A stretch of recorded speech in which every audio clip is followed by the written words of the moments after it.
Hey everybody, Kris here, and welcome to this video about how to speak like a native speaker and how to sound like a native speaker.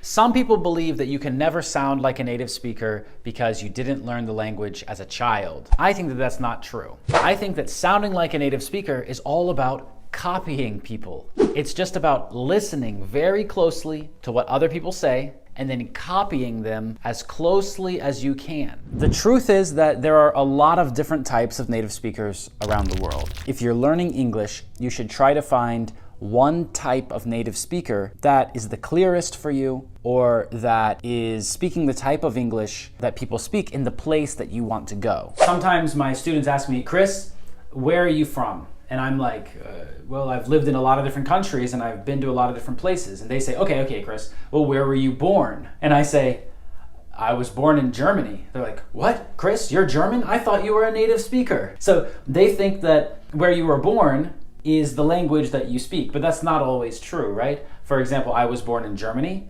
Both of my parents are American. Both my parents speak only English.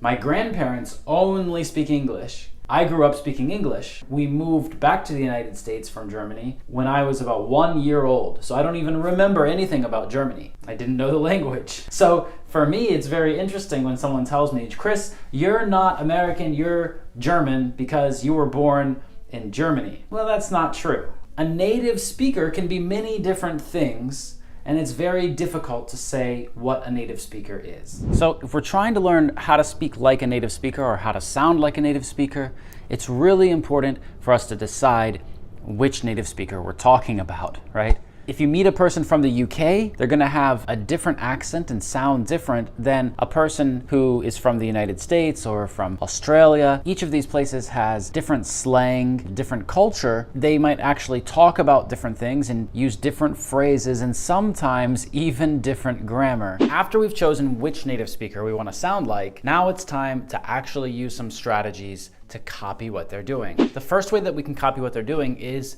by connecting words. Native speakers don't say all the sounds of all of the words, and you probably know this already because it makes it really difficult sometimes to understand where one word starts and another one stops. For example, if you have a consonant sound at the end of one word, and you have the same consonant sound at the beginning of the next word, then the native speaker will probably blend these two things together and just say one of these sounds. They won't say the same sound twice. And we have the same rule with vowels, where open vowel sounds at the end of one word might connect to a consonant sound at the beginning of the next word. And another thing that native speakers do is sometimes we add sounds where there shouldn't be a sound. If we said now is the right time, now is, we don't say now is. So it sounds like we added this sound w. Now is the right time. Now, another thing that we need to be aware of when we're trying to sound like a native speaker is that some native speakers have been trained in the language. Some native speakers try to follow the rules of the language when they speak and when they use the language. They're actively thinking about this, just like you. They do the same thing. They try to use the language correctly. A lot of native speakers haven't been trained like this, or maybe they learned it in school and now they've forgotten it. They don't actively think. So there's a lot of different factors that we need to pay attention to when we're analyzing how native speakers speak in different places and in different groups.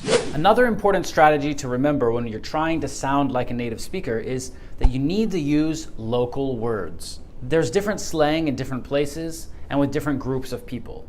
So you need to learn to use the words that the people use where you are. Just because you're from a country where English is the native language or the main language or the official language, it doesn't mean that you're a native. Usually when someone says that they want to learn the language and speak it like a native, they're talking about learning from a person and speaking like a person whose parents also speak that language. For many people, native means that they don't know other languages. That's just not correct, because there are plenty of natives who also speak other languages. In fact, you can be a native in more than one language.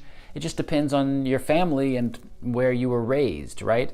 If you were able to learn those languages as a child in this way that children learn languages, so that it becomes completely natural to you. That doesn't mean that you can never become a native, right?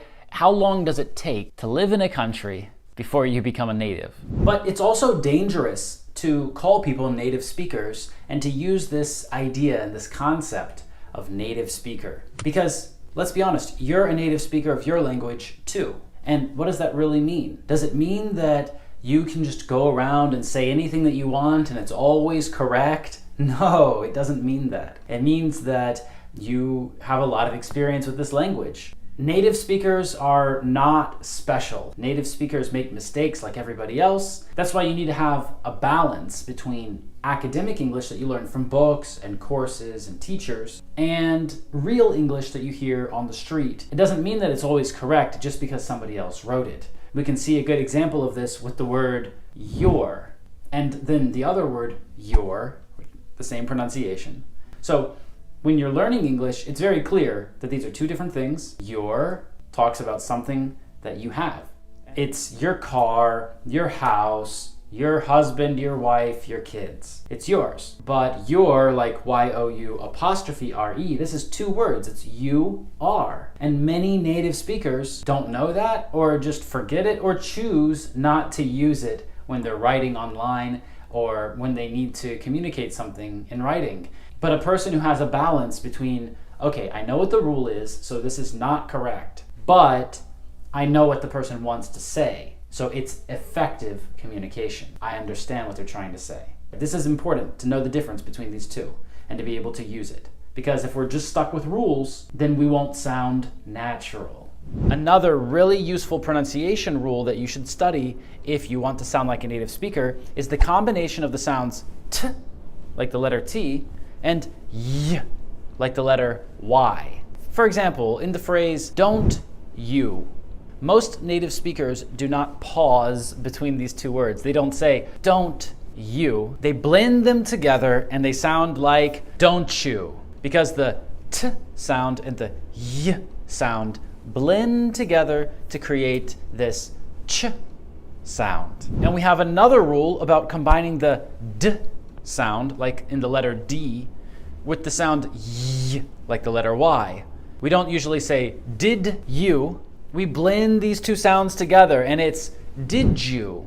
So we have this j sound. Another thing that we should be aware of when we're studying how native speakers speak their language is words that are pronounced clearly differently than they're written. Sometimes this is just squeezing them together when we remove a syllable in pronouncing the word. For example, the word comfortable. If you look at the word, it sounds like comfortable. Just by the way that it's written, it looks like it has 4 syllables. But native speakers say comfortable, 3 syllables. They've squeezed 2 of the syllables together and replaced it just with 1. So this is one case where we can see that the word looks different. And if we tried to sound out this word, it would sound different. But in pronunciation, everyone agrees that that's not how you pronounce it, right? Now, some people confuse this with just different pronunciation of a word in different places. Like in British English and American English, we can find a lot of differences in pronunciations of the same words. For example, the word adult. You might be surprised that I pronounce it like this, but I am American, so you shouldn't be surprised. But if I were British, I might say adult. And it's not only about British English and American English. Some people in different parts of both countries pronounce some words differently. If you're in the UK, you usually call it a flat, not an apartment. But if you're in the United States, you usually call it an apartment, not a flat. But on the international level of learning English, they're the same. Another big mistake that I see a lot of my students make is that they think sounding like a native speaker is the goal of learning the language. They think that they need to sound British or sound American in order to use English to get something that they want, and that's just not true. Instead, you need to focus on effective communication. At the end of the day, nobody cares if you're native or not. What do native speakers do when they don't understand? Or what do native speakers do when they don't know a word? A native speaker will use dictionaries, thesauruses. So they'll use different types of books, that help them understand the language. This is something that we need to learn to do when we're not a native speaker. We need to learn how to find answers in the same way that native speakers find them. A more useful skill today is looking on Google. Probably the biggest problem that I see most non-native speakers having when they try to speak like a native speaker is that they don't understand what a native speaker really is, and they don't understand what accent really is. The word accent is probably one of the biggest mistakes that English learners have. They just don't understand what an accent really is. An accent is just how you say sounds. Every person in the world has an accent in every language. In English, the word accent, it doesn't mean something negative. It's not bad. It's completely okay, and everybody has one. It's strange for us to say, oh, you said that without an accent. Right, this doesn't make sense in English because everybody has an accent. Honestly, the best advice I can give you if you want to sound like a native speaker is to practice listening. If you're trying to sound like or speak like a native speaker, it means that you're trying to fit into a group. If that's what you're trying to do, then good job. You're in the right place, you're learning the right thing, because accent and speaking like other people and copying how they sound, this will help you to be a member of a group. So you have to decide what group you want to be a part of first, right? But then you have to copy so that you can be a member of the group. You need to show the other people that you understand what's going on. That's what sounding like a native speaker is all about. You know, I've met people who have been advanced English learners in their country, and they learned British English. And then they came to the United States, and people in the United States said, that person doesn't know the language. But in their home country, they were one of the best people in the language. When you come to a local place, people talk about the same things, and they talk about them in the same way, and they have some expressions that they like to use.